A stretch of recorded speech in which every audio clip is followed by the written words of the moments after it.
چھٹے امام علیہ السلام کی خدمت میں ایک صحابی آتا ہے اور آنے کے بعد یہ سوال کرتا ہے اپنا رسول اللہ، پروردگار عالم کی حمد ایک ایسا عظیم بڑا امر ہے، اس کو انجام دینا اس ناقص بندے کے بس میں تو ہے نہیں، اس کی کیا بساط، اس کی کیا حیثیت و اوقات کہ اس رب ذوالجلال کی حمد کر سکے۔ تو کوئی ایسا جملہ، کوئی ایسا انداز، کوئی ایسا طریقہ، کوئی ایسا حوالہ آپ سکھائیں۔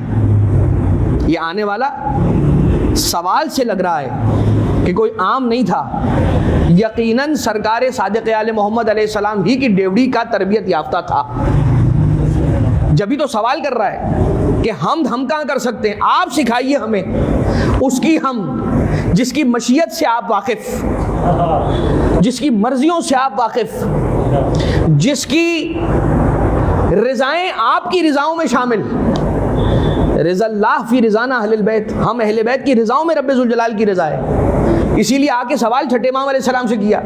مولا نے فرمایا کہ بس تم یہ جملہ پڑھ لیا کرو تو تمہاری جو حد ہے وہ آ جائے گی۔ کیا ہے جملہ؟ الحمدللہ کما ہوا اہلو۔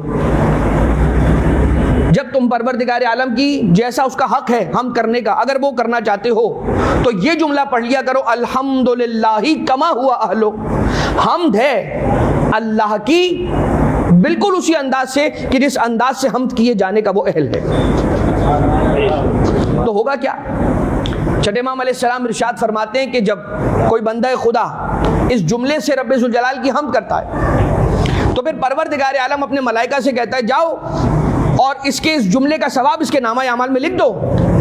ملائکہ جاتے ہیں اور نامہ اعمال میں جب اس جملے کا اجر لکھنا چاہتے ہیں تو نہیں لکھ پاتے، اور بارگاہ الہی میں آ کر یہ کہتے ہیں پروردگارا ہم نے کوشش کی مگر ہم سے اس کا اجر، اس جملے کا اجر لکھا نہیں گیا، کہ ہم کیا طے کریں کہ اس کے نامہ اعمال میں کیا اجر لکھیں۔ اس لیے کہ اس نے یہ کہا ہے، کیا کہا ہے؟ الحمدللہ کما ہوا اہلو۔ حمد ہے اللہ کی ویسے ہی جیسے وہ حمد کیے جانے کا اہل ہے۔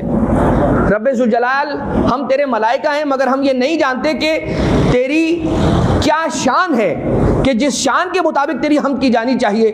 جب ہمیں یہ نہیں معلوم کہ تیری حمد کرنے کا، کیے جانے کا حق کیا ہے اور تو کس حمد کا اہل ہے، جب ہم یہ نہیں جانتے تو پھر ہم یہ بھی نہیں جانتے کہ اس کے نامہ اعمال میں اجر کیا لکھنا ہے۔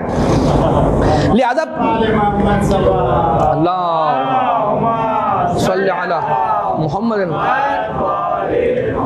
لہذا پروردگار عالم اپنے ملائکہ سے کہتا ہے جاؤ اور اب کچھ کرنے کی ضرورت نہیں ہے، بس اس کے جملے، اس کے نامہ اعمال میں اسی جملے کو بعین ہی ویسے کا ویسا لکھ دو۔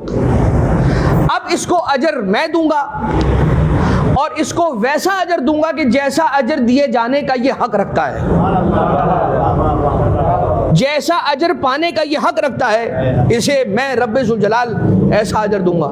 یعنی کہ اللہ کی حمد کی گئی اس لیول اور اس انتہا پہ جا کر کہ جس کا انسان اندازہ نہیں کر سکتا، اجر پروردگار عالم نے کہا کہ میں اس کو اس انتہا کا دوں گا کہ جس کا بندہ بشر کوئی اندازہ نہیں لگا سکتا کہ میں اسے کیا اجر دینے والا ہوں۔